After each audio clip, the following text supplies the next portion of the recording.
Hello students, class 7। তো দেখো, তোমাদের এই আধুনিক গণিত বইটা তোমরা দেখতে পাচ্ছ, আর রাইটার হচ্ছে কেশবচন্দ্র নাথ। তো এই বইয়ের ভিডিও করা আমি স্টার্ট করে দিয়েছি। তো আজকে তোমাদের বীজগাণিতিক সূত্রাবলী আর হচ্ছে প্রশ্নমালা 3.1 এর হচ্ছে ভিডিও নাম্বার 14 স্টার্ট হবে। তো এর আগের ভিডিও তোমরা অবশ্যই দেখেছো।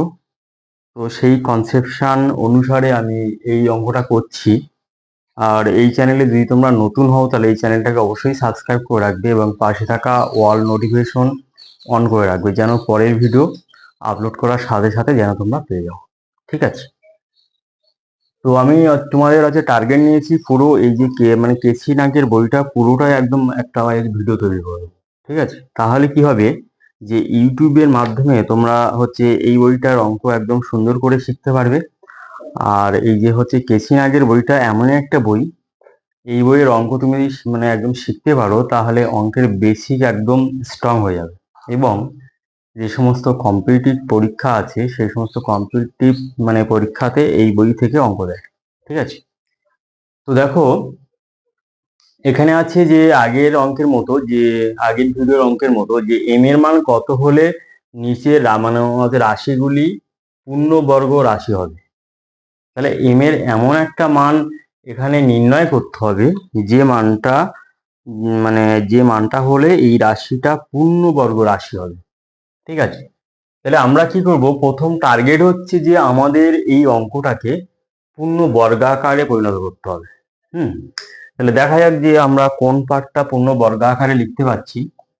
তাহলে এখানে এক্স স্কোয়ার লিখলাম প্লাস এক্স প্লাস এম। তাহলে অঙ্কের স্ট্রাকচার অনুযায়ী, অঙ্কের চেহারা অনুযায়ী আমরা বুঝতে পারছি যে কোন সূত্র আকারে নিলে আমাদের পূর্ণবর্গ রাশিমালা হবে। যেহেতু এখানে প্লাস আছে তাহলে আমরা কি করব, যে এখানে এক্স স্কোয়ার আছে, তাহলে আমরা চেষ্টা করব যে square plus 2ab plus B square equal to A plus B whole square. তাহলে এই ফর্মুলায় লেখার চেষ্টা করব।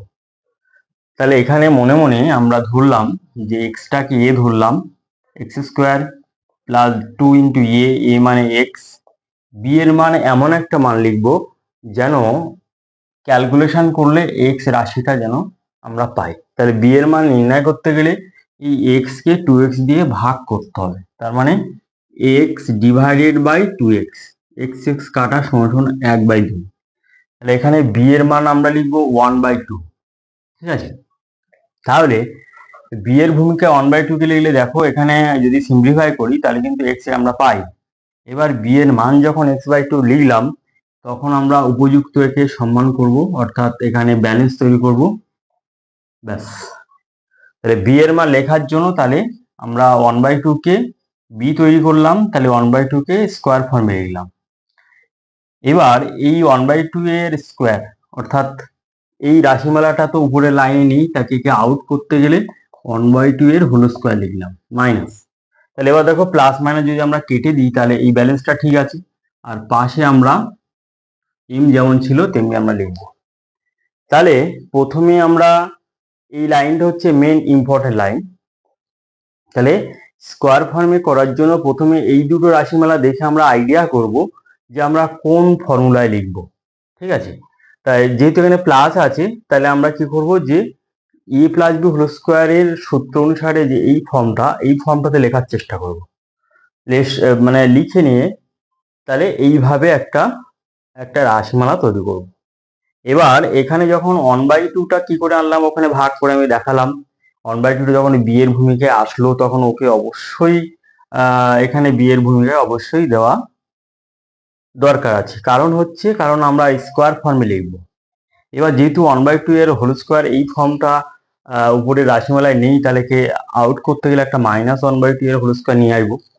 নিয়ে এসে তাহলে আউট করে দিতে পারলাম, প্লাস মাইনাস কেটে দিলে। আর এখানে এমটা এখানে আছে, তাহলে ব্যালেন্স উপরের লাইন সাথে একদম রাইট আছে। এইবার আমরা এখান থেকে নিয়ে এই লাইন পর্যন্ত আমরা এটাকে শর্ট ফর্ম লিখতে পারি এক্স প্লাস 1/2 এর হোল স্কোয়ার, আর -1/2 এর হোল স্কোয়ারকে আমরা লিখবো 1/4 প্লাস এম।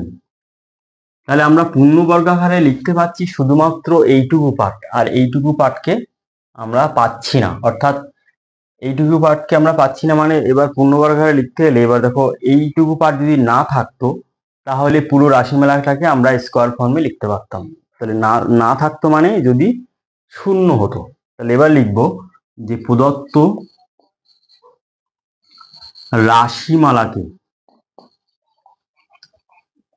রাশিমালাকে পূর্ণ বর্গাকারে লেখা যাবে যদি -1/4 প্লাস m ইকুয়াল টু 0 হয়, বা m ইকুয়াল টু 1/4 হয়। তাহলে ইহাই নির্ণীয়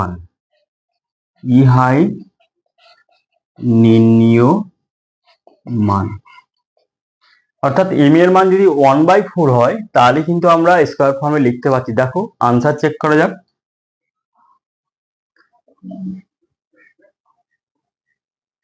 তাহলে X square plus X plus M এর মান আমরা ধরছি 1/4।